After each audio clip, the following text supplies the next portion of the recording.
Alunos OA, vocês estão bom? Aqui é o professor Robert Fagundes e esse é mais um resumão de zoologia. Os quinidários abrangem corais, medusas, águas-vivas e hidras. São aproximadamente 10.000 espécies no mundo. Esses animais são diploblásticos, ou seja, têm dois tecidos embrionários, o ectoderma e o endoderma, e têm um plano corporal radialmente simétrico, que inclui uma cavidade gastrovascular com abertura única, a boca-ânus, que serve tanto para engolir quanto para expelir o alimento. Todos os animais, com exceção das esponjas e alguns outros grupos, são chamados eumetazoários, ou seja, animais verdadeiros, e são membros de um clado de animais com tecidos. Uma das linhagens mais antigas nesse clado é o Filoquinidaria, que se originou há aproximadamente 680 milhões de anos de acordo com a análise de DNA. Os quinidários se diversificaram em uma gama de formas sésseis e móveis, incluindo hidras, corais e medusas, geralmente chamadas de águas-vivas.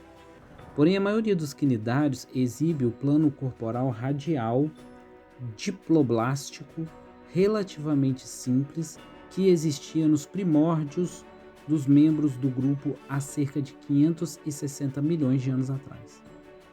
O plano corporal básico de um quinidário é um saco com compartimento digestório central, a cavidade gastrovascular. Uma única abertura para essa cavidade funciona como boca e ânus.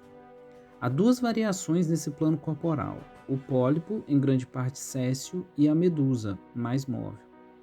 Os pólipos são formas cilíndricas que aderem ao substrato pela extremidade aboral do seu corpo, a extremidade oposta à boca, e estendem seus tentáculos esperando por presas. Exemplos de formas de pólipo incluem as hidras e as anêmonas do mar. Embora sejam essencialmente sedentários, muitos pólipos podem mover-se devagar por seu substrato, usando músculos na extremidade aboral do seu corpo. Quando ameaçadas por um predador, algumas anêmonas do mar podem se destacar do substrato e nadar, curvando seu corpo para frente e para trás ou agitando seus tentáculos. Uma medusa se parece com uma versão achatada do pólipo com a boca para baixo. Ela se move livremente na água por uma combinação de deriva passiva e contrações de seu corpo em forma de sino. As medusas incluem as águas-vivas livre-natantes. Os tentáculos de uma água-viva pendem da superfície oral e apontam para baixo. Alguns quinidários existem apenas como pólipos ou apenas como medusas. Outros têm tanto estágio de pólipo quanto estágio de medusa em seus ciclos de vida. Muitas vezes os quinidários são predadores que utilizam os tentáculos dispostos em anel em volta da boca para capturar presas e empurrar o alimento para dentro de sua cavidade gastrovascular, onde a digestão vai acontecer. Enzimas são secretadas dentro da cavidade, portanto, decompondo a presa em um caldo rico em nutrientes. As células revestindo essa cavidade então absorvem esses nutrientes e completam o processo digestório intracelularmente. Quaisquer resíduos não digeridos são expelidos pela boca-ânus do quinidário. Os tentáculos são armados com baterias de quinidócitos, células exclusivas dos quinidários que atuam na defesa e na captura de presas. Os quinidócitos contêm quinidas, organelas em forma de cápsulas capazes de explodir e que dão o seu nome ao Filoquinidária. Quinidas especializadas, chamadas de nematocistos, contêm um filamento urticante que pode penetrar na parede do corpo das presas dos quinidários. Outros tipos de quinidas têm filamentos longos que se aderem ou enredam pequenas presas que esbarram nos tentáculos dos quinidários. Tecidos contráteis e nervos ocorrem em suas formas mais simples em quinidários. Células da epiderme, a camada externa, e gastroderme, a camada interna, têm feixes de microfilamentos organizados em fibras contráteis. A cavidade gastrovascular atua como esqueleto hidrostático, contra o qual as células contráteis podem funcionar. Quando um quinidário fecha a boca, o volume da cavidade é fixado e a contração de células selecionadas causa mudança da forma do animal. Os movimentos são coordenados por uma rede nervosa. Os quinidários não têm cérebro e a rede nervosa não centralizada está associada com estruturas sensoriais distribuídas em todo o corpo. Portanto, o animal pode detectar e responder a estímulos em todas as direções. A evidência fóssil e molecular sugere que cedo em sua história evolutiva, o filo quinidária divergiu em dois clados principais, Medusozoa e Anthozoa. Todos os quinidários que possuem uma medusa são membros do clado Medusozoa, grupo que inclui os sifozoários, as águas marinhas, e cubozoários, as cubomedusas, junto com os hidrozoários. A maioria dos hidrozoários alterna entre forma polipóide e medusoide.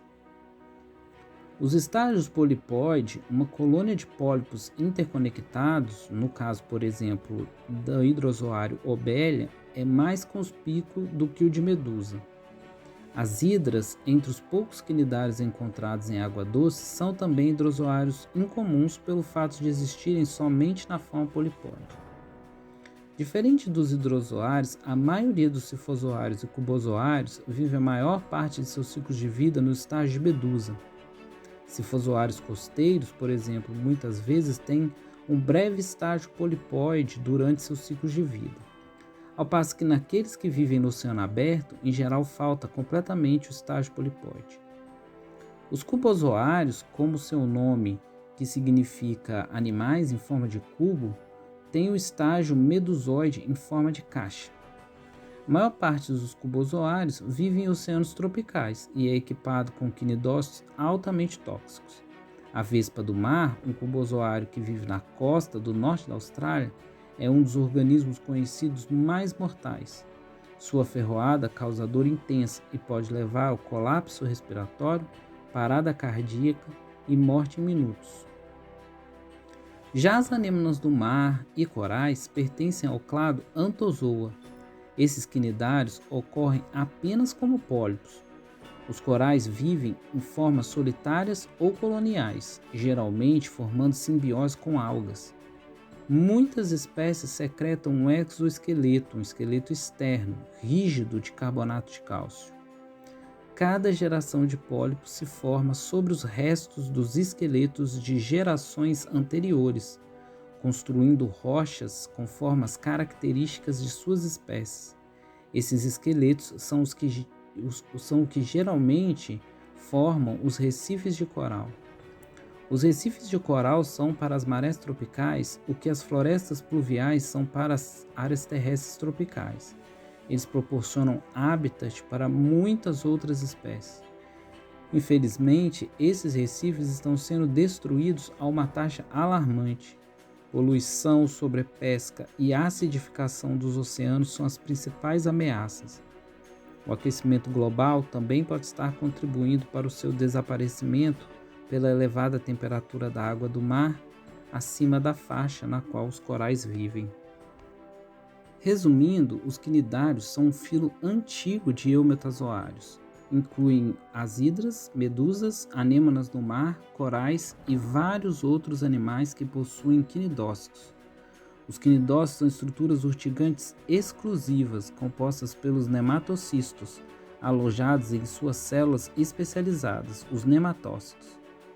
Os quinidários são diploblásticos, radialmente simétricos, possuem uma cavidade gastrovascular, que é o compartimento digestório com abertura única, a boca-ânus, que dá forma ao corpo, que pode ser polipóide ou medusoide.